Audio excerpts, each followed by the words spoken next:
Mai 2012, François Hollande est élu président de la République française. Pour les homosexuels de gauche comme de droite, c'est une victoire. On leur avait promis durant la campagne, 1 an plus tard, c'est chose faite, une loi leur donne accès au mariage et à l'adoption.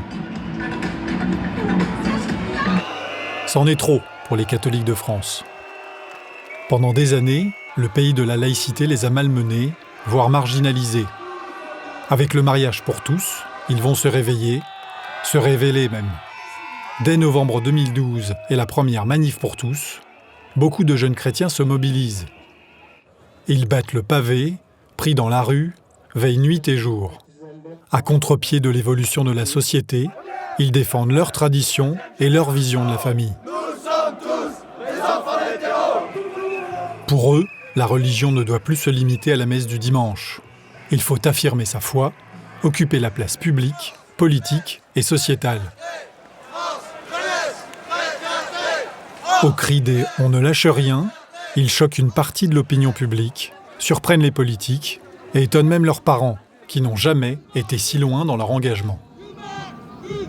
Pendant des mois, les manifestations vont se succéder, au prix de quelques débordements et gardes à vue. Qu'importe, même si leurs effectifs ont largement diminué depuis l'après-guerre, ils sont de retour, les catholiques de France.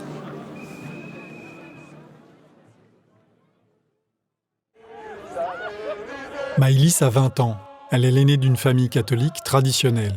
Fille de militaire, elle a vécu à Toulouse, Djibouti, Moscou. Elle étudie aujourd'hui la restauration d'art à Paris.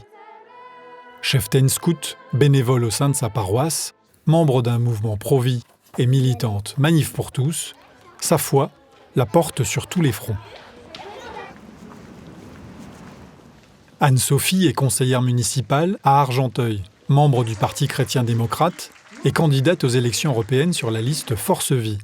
Issue d'une famille monoparentale, le débat sur le mariage pour tous l'a fait descendre dans la rue, mais aussi retourner à l'église. À 23 ans, elle mène désormais études, vie politique et vie religieuse. Vivien, lui, a grandi dans les banlieues parisiennes. Il en connaîtra tous les méandres, jusqu'à ce qu'il découvre la religion catholique et voit en Dieu un autre chemin. Élevé par des parents enseignants et athées, il est aujourd'hui docteur en philosophie, blogueur, chroniqueur radio, théologien, clerc et membre de l'UMP. C'est un militant associatif chevronné, fervent défenseur de la cause catholique. Ils ont entre 20 et 27 ans, sont bien élevés, bien habillés, font des études supérieures.